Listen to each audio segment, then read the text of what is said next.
Hello everyone, I'm back with another tutorial. I did an interview, or not interview, but I did a poll on Instagram to see what you guys wanted me to do between line art tutorial or coloring tutorial, and this one got more votes, so I'm going to be doing a really tiny quick tutorial about colors. My coloring style has changed from when I originally started drawing, but I will do my best. So a good thing to find out about colors is, first things first, the grays will change depending on what the wheel goes. If you take a dark green and then you just go, here, let me get this one. If you take a gray green and you compare it to a red green, you can kind of see like a slight difference in tone, especially if you go back. Oh, no, I did it wrong. But let's start off with the basics. So when it comes to coloring, you have to go up and down the hues a lot. You have to use either pastels or shades, which pastels are just whiter versions of the color that you're currently using, and shades are just darker versions. So I'm gonna go ahead and I'm gonna do like a quick little color palette. So you have like a pastel, then you maybe move over a little bit more for a darker shade, and maybe I'd use like these three colors for like hair or eyes. Well, not for hair, definitely for eyes though.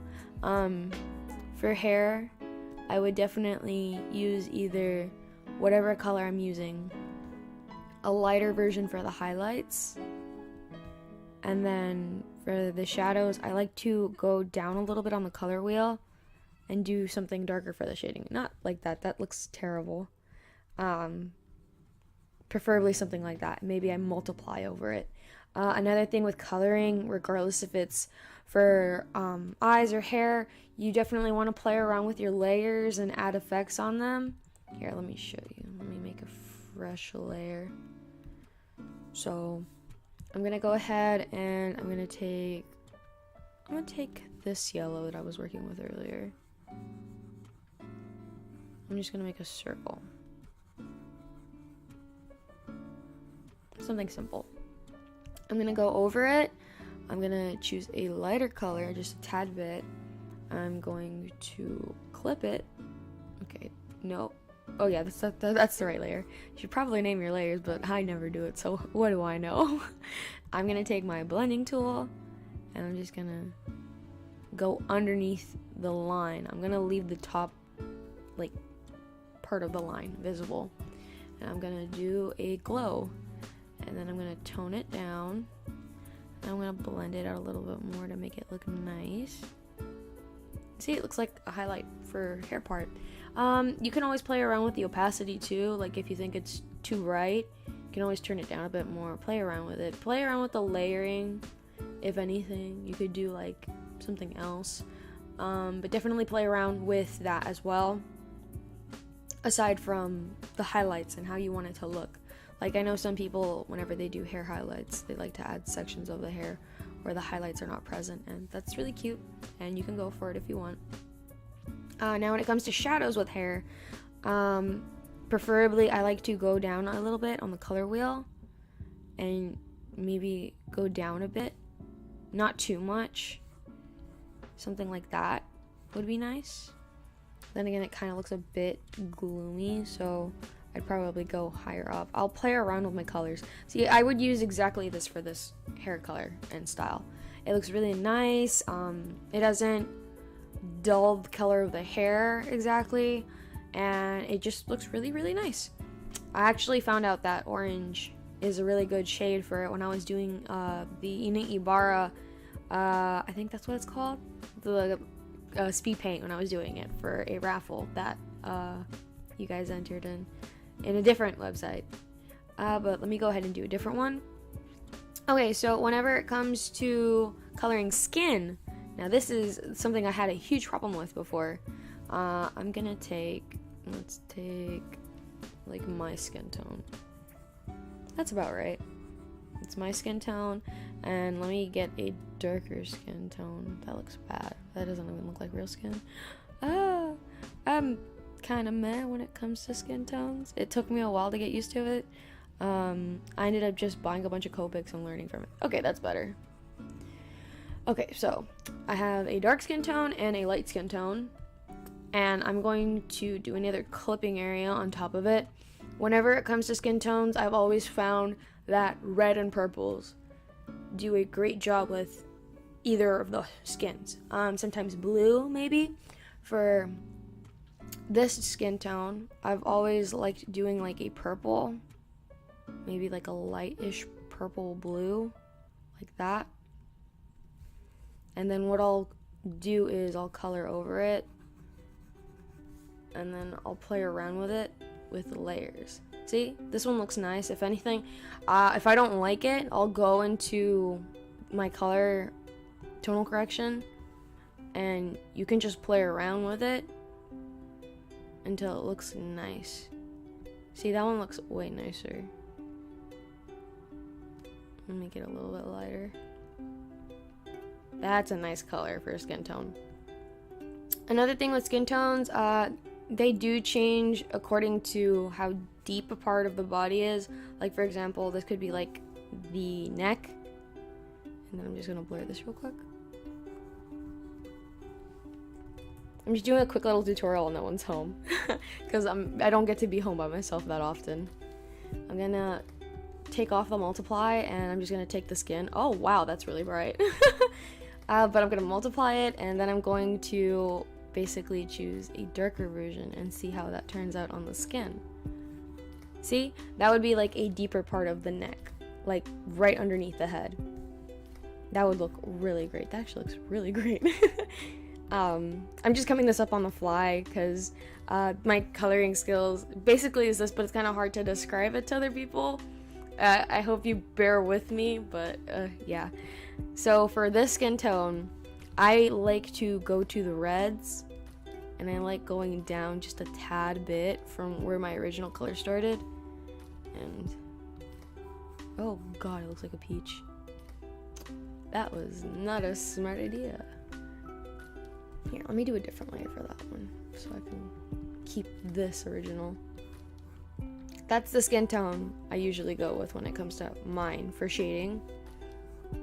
I like going with a kind of pinkish, like grayish red. I don't really like going like all the way down here, for example, per se for skin toning.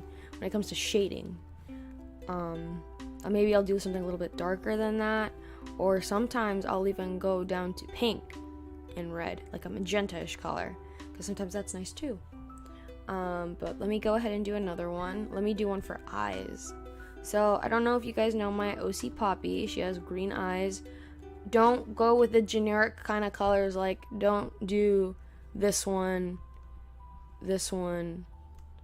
and this one for an eye. That's really boring, and that was my error when I first started drawing. Those colors will look really bland and flat, and they won't look very nice at all. So what I like to do is I'll play around. Maybe I'll do like a dark green like this. This is just a quick little upgrade / update. I'll make another video on how to draw eyes for perspectives. But I will take like a dark green like this, and then I'll go up on the wheel, and then I'll do this for the lighter part, like I always do. Then I'm going to take my blender, blend. I need to edit my brushes because some of these, they're presets that you can get in Clip Studio Paint. They have like a brush store and everything. And then I'm going to make another layer, clip, and instead of using a green up here of a lighter green, I'm going to use a yellowish green. So that way it just kind of pops on the eye, instead of just going with your basic generic white or anything else. I like doing it this way because it makes it look a lot interesting, better these colors than these. I'll do something like a different shade of the upper eye, and then I'll go back to the darker one and I'll fill it in on the inside like that. Sometimes it depends, it varies for me, but oops, I want to go back like that. Okay, I'll do that, and then maybe I'll do like a multiply, or I'll do a glow See, because that looks nice. Ooh, I did not like that. Okay, please. Okay, there we go. I like doing something like that. And it looks really nice. And then I'll just play around with like the opacity and everything. These colors are a lot more interesting than these basic colors. I don't know if you see it, but personally, from my perspective and how I used to color, this is 1,000 times better. It will look a lot nicer, a lot crisper. The colors won't look so boring and bland, but they'll kind of clash against each other, and it makes it really eye-catching. Regardless if it's blues, you could do like, oh crap, you could do this blue. Okay, probably should not have done it there.